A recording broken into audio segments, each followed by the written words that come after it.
Hello, my name's Katie, I'm a live event illustrator, and in this video I'm going to be talking a little bit about how to get clients, how to keep your illustration career going, and a little bit just like my career so far as an illustrator in the UK. I'm 1/3 of the Good Ship illustration with my good friends Helen, Stevens, Tania, Willis. Currently about to create, well we're about to release a business course, so if you want to get on the waiting list for that I'll put a link in the description. But anyway, boring, next. Maybe if I tell you about what I do now, that's more exciting to start with that. So at the moment I illustrate at live events for clients like Google, Facebook, Netflix, lots. I went to a normal high school and I did art for my A-levels. I think I got a C. I did not do well in school art, which is fine. And then I went on to college, Newcastle College, and I did animation. The course was called Animation and Illustration when I started, and then they changed the name to just illustration by the time I finished. So I was like, I didn't actually want to do animation, why am I here? But I stuck it out, I finished it, and then I went to Sunderland University and I did illustration and graphic design, because I really wanted the illustration bit in my, in my qualification. They let me go straight into the second year because I'd done a foundation degree before. Again, that was great. I learned loads of good things. I learned how to use like the Adobe Creative Suite and how to fulfill briefs, all that good stuff. The 2 years went really fast, and then I graduated and I think I got a 2-1. Yeah, I got a 2-1, which is it's fine, whatever. And I got a job straight out of uni as a graphic designer in-house for a marketing agency in Durham, who I will not name for reasons. Yeah, they were awful to work for actually. Well, I think it was partly the job was awful and partly I was not suited to that role. Like working for other people, working in an office, no. Working 9 to 5 Monday to Friday, absolutely not. Terrible, bad times. And it was a lot of bad timing, so I was like, how much information is too much information? Long story short, I got fired. It was a blessing in disguise. I was catapulted back into the world of retail. I think, yeah, I did like 3 months at that job, so it was like a very short stint in the real world, and then I went back to working in retail part-time and had a studio, so I was part-time illustrating. And yeah, it was a really horrible time. A lot of like not nice things happened, so I was like, I don't really want to be in like this country anymore. So I moved and I became a nanny, moved to Italy, and I had a brilliant time there. I was like, met loads of other nannies. We would just float around eating pizza and drinking wine out of boxes. It was lovely. And then I went to Berlin, became a nanny there. Again, loads of fun, floating around, cycling. I started working at a yoga studio. And I was still like illustrating all the time, but I just wasn't really pursuing it as a career. It was like, I had decided that was a bit scary and I didn't want to do it, and I just thought it seemed impossible as well. I was like, I don't really know how do you even get regular clients. I would get like the very odd occasional client, but nowhere near enough to pay my bills. So yeah, then I was in Berlin. I'd saved up all my money and I went backpacking around Southeast Asia, which was so good. I had just my backpack, made some friends, went to like Thailand, Laos, Myanmar, Bali. It was so good, and really budget backpacking. I had £1,500 in my bank account when we left, and somehow made it work. I got a couple of jobs for just normal illustrating while I was travelling around. So I remember in Vietnam I stayed in the same place, I think it was Hanoi, and for 2 weeks so that I could go to a cafe every day and finish this job. I didn't sleep very much because the coffee was really strong. But anyway, so I was doing that, and then I came home because everyone was getting married, all my friends were getting married and stuff, and I went to all these weddings. And while I was home I was like, maybe, I could do a master's, and maybe when I do a master's in illustration, then I'll give it a good try. I'm gonna try again, because it can't all be as bad as that was, and maybe there's stuff that I just haven't learned yet. I don't know. I think I was thinking a little bit of my master's in a magical way, like the masters would teach me things. But I'd done an online course in the time that I'd been nannying in Berlin. I found that so helpful. I'd started building my portfolio again and drawing every day and enjoying it, and I'd immediately noticed that more people were getting in touch for illustration work.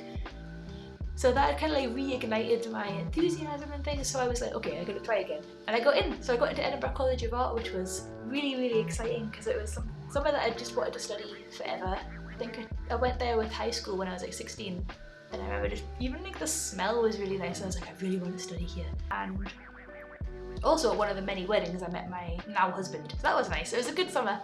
The nice thing about a master's is they just let you get obsessed with whatever you want. So I got really into like reportage illustration and like war art and stuff like that. And then somehow through that research I discovered graphic recording. I'm not on the front line or like in the Calais jungle drawing, which would be really cool. But it's like the next best thing. So I just kept my eyes and ears open for live illustration and graphic recording jobs. The first one that came up was at Edinburgh Uni while I was studying there, and it was about sustainability, so that ticked a big box because I'm really interested in that sort of thing. My first ever job was for the green, like a Saturday girl at the green shop. So yeah, my inner hippie was like, yes, sustainability, good. And I really enjoyed it, and there was a professional photographer there who I made friends with, and she sent me the photos afterwards. And that is the first tip. So with getting work as an illustrator, make sure you document what you're doing, but don't just document it, share it online. And you don't need like professional photos, but they really, really help. And there's something about when you see a professional photo, you don't consciously notice it, but you're like, oh, this is legit. So yeah, I've shared that before, I'm sure, on Instagram. Like, get photos of yourself.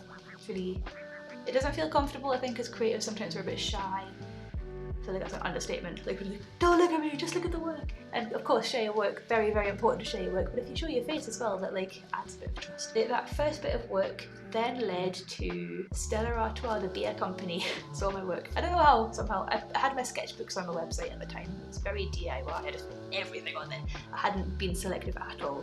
I was going for the game plan of like, more is more, put everything on there. And they saw some sketches that I'd done of buildings and skylines, and they were like, could you go to a pub in Newcastle and like draw on beer glasses? And I said yes. So I did that, and I paid a friend to come take photos of me.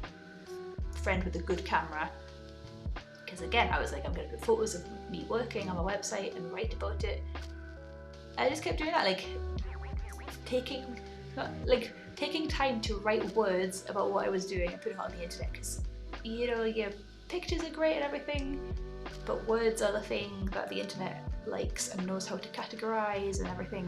And then Dove got in touch. I did a massive window painting for them at a beauty influencer event, very exciting.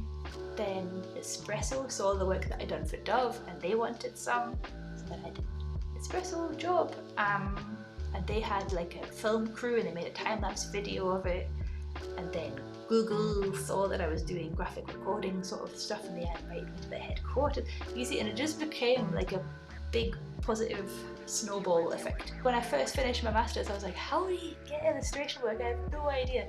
And it is a bit of a like, I'm just gonna figure it out. But so there's lots of different ways, but word of mouth is a brilliant one, because if you've worked for a client and they've been a dream client and you get them to tell another dream client, that's brilliant. The other one that's good is, yeah, sharing your work and writing about it and being consistent. Now, consistent doesn't mean constant. It doesn't mean that you have to do it like all the time. It just means that you strategically do the things that are gonna work the best for you.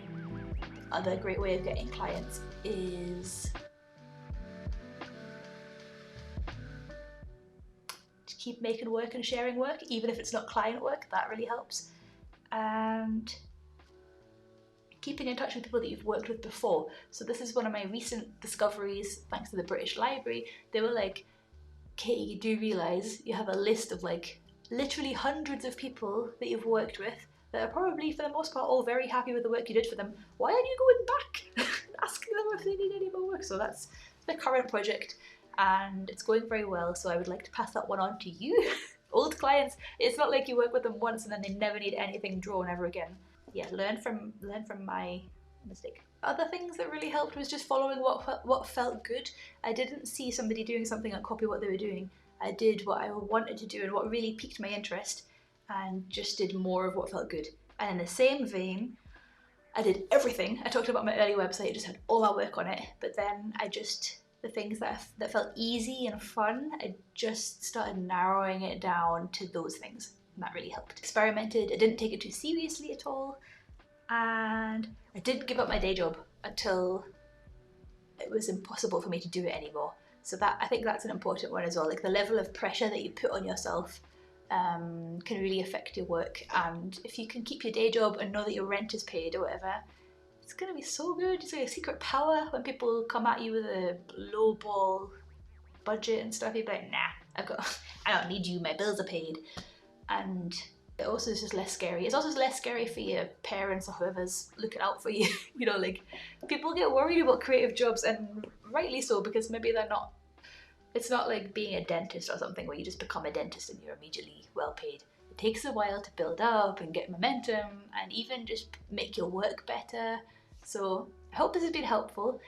Like I mentioned at the start, I'm part of the Good Ship Illustration, where we do lots of this, like each bit that I talked about is like a whole, we could talk about each bit for hours. So if you'd like more stuff about that, we've got a podcast, we've got a business course. I'll put the links below so you can find all of the good things. We've also got loads of freebies that you can download that are helpful. So yeah, thank you for listening, and I'll see you soon.